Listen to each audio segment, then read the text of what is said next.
I just had enough of this. Yeah, it's like 2 hours wasted. Oh, it's scratched already. You start thinking, well, I'm just going to give up. As there's just no point.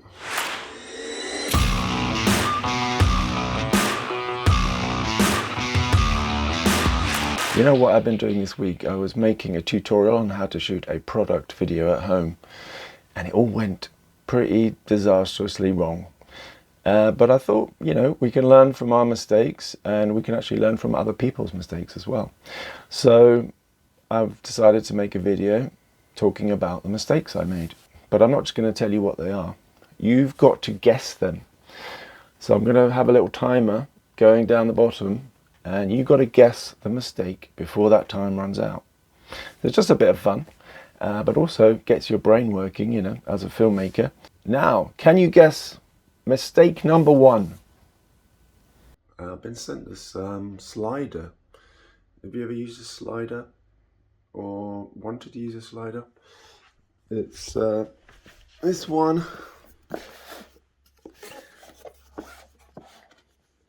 That's the motor.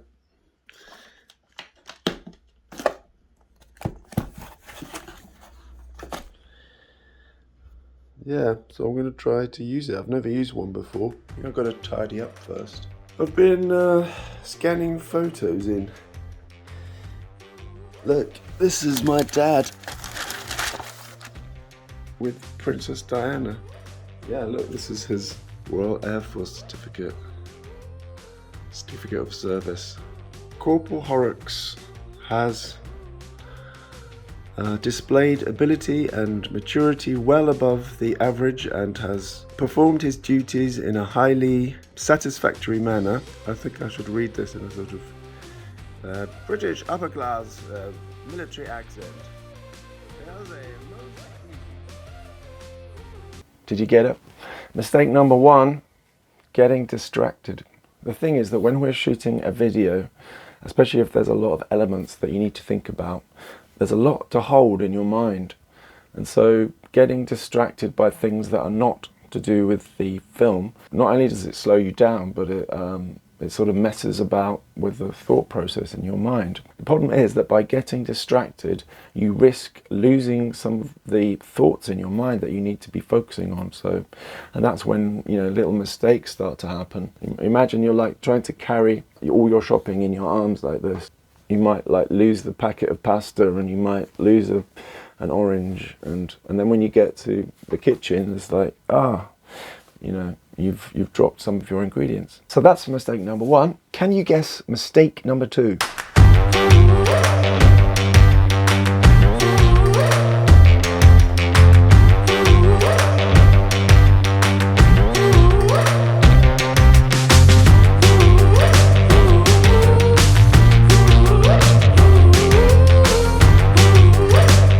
I haven't used this before, I don't really know what I'm doing.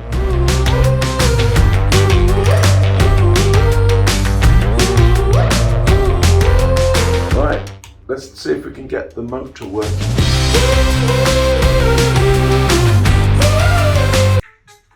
Oh my god! You actually need screwdrivers. No, I think that was the old one. Wait, what did he just do? Okay. What? Oh, it's going the other way. I don't have those. Okay, so it looked quite simple on the tutorial.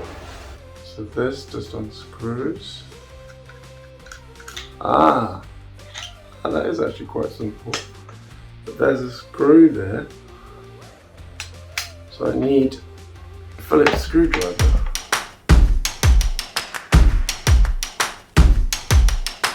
So that still doesn't come out. I don't understand.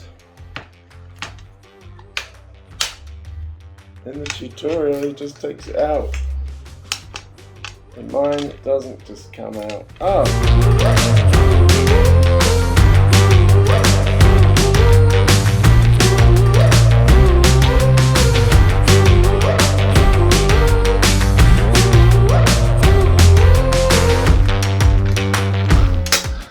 I just had enough of this.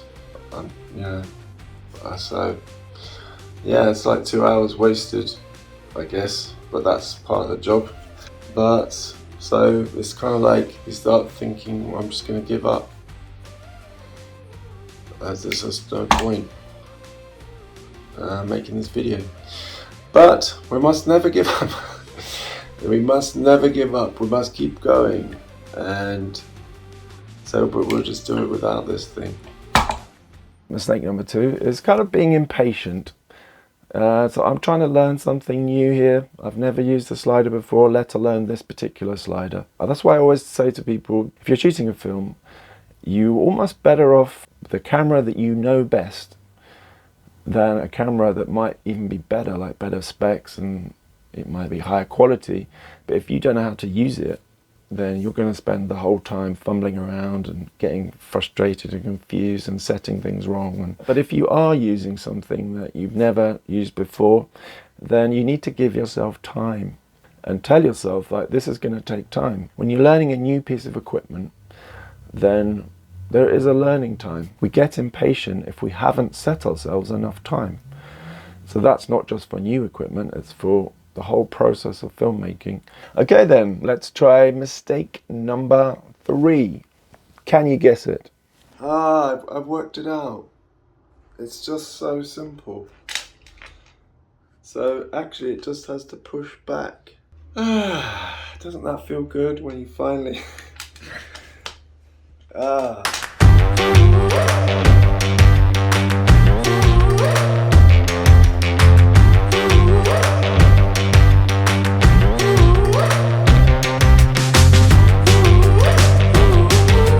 So background, I've got this sheet, this grey sheet which I bought from Primark, £5.50. There's just a plain background, and I'm going to use this, the trusty washing dryer thing.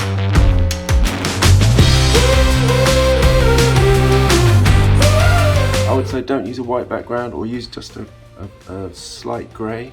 But I think for this, a sort of middle grey is going to look nicer. I'm leaving it with all the crinkles in it.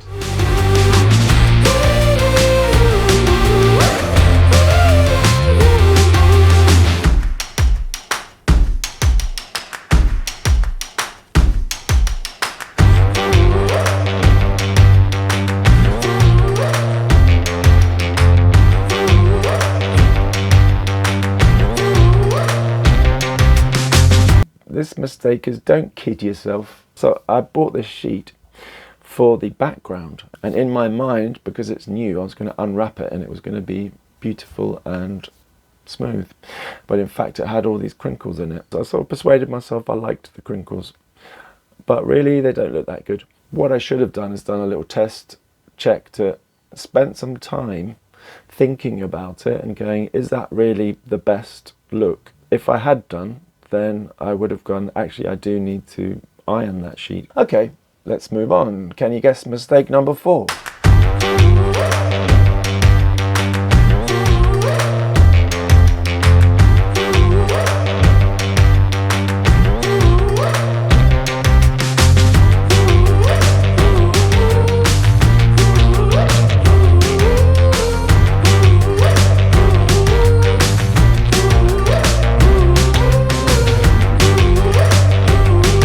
Scratched already. Okay, did you get it? So it's kind of not thinking things through. I just put that slider onto the very shiny, beautiful, smooth black perspex. Again, I was just in a bit of a rush, so I've scratched the thing. It's not a disaster. I could get around it, I can move it around. Also, I could turn it over. But I mean, there's only so many times that you can do that. I had 2 chances, one for each side. But yeah, again, it's just take some time and think through what you're doing. Oh, and the other thing that I did was that the background is too close. I could have just taken a bit more time there and maybe done a bit of research, maybe looked at some other videos and got a better idea of where I wanted that background. Okay, can you guess number 5? I have to point. I did buy this ball head to fix onto it to give me a bit more flexibility, but again, it doesn't give it any height. So I've had this idea what about using it with a gimbal? Maybe I can get the tracking to work.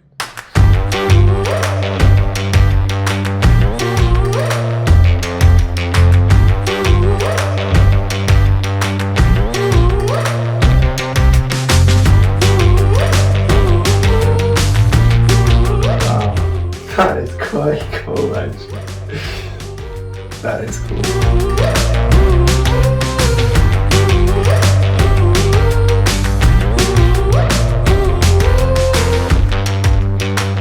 So, number 5, did you get it? Forgetting the details. So this mistake is when you're just focusing on the sort of general things. What's happened is I've got some nice shots, but there's dust. And the product isn't always clean as well. So there's some little greasy marks on some of the shots. One of the shots, the Comica logo is upside down. I mean, if you were doing this and getting paid by a company to get some shots of their product, they wouldn't be too happy if you had the logo upside down. So yeah, it's just what you need to do is do a test shot, and then you really need to look at it on a big screen as well, not just on your smartphone, because you don't always see everything in the little screen. So yeah, look at it on your laptop and you'll see if there's any little mistakes there, the little fingerprints, the little grease marks, any little scratches. For product shots, you'll really zoom very closely in, and of course you want your product to look very polished and, you know, nice and appealing. You don't want little fingerprints on it and dust specks. So I think those are 5 really important mistakes to learn from. In every filmmaking situation, mistakes are made, and I don't think you should sort of get too worried about making mistakes. But this is just a good exercise, because when we do make mistakes, the next time we do a film, we'll have memories of those mistakes, and so we should be able to navigate around them. So I hope you did find this useful. If you did, give it a thumbs up to let me know. Don't forget, on Patreon, I've got a few extras there for you. So I will actually make a how to shoot a product video as well, because now I'm going to go back and learn from my mistakes and do it again. And that's the biggest lesson you can always learn in life and in filmmaking, is that don't give up on the first try, because often the first try is bad. The first time you try anything is the time when you're going to make your most mistakes.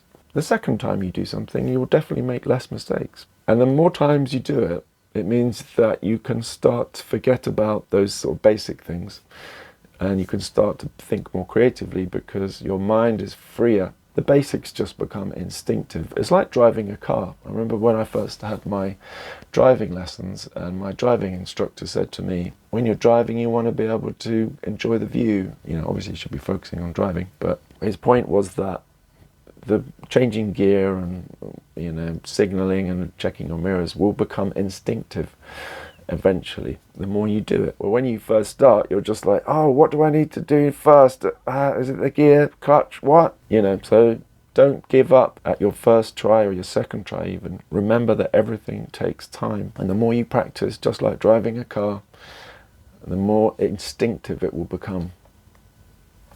Don't give up.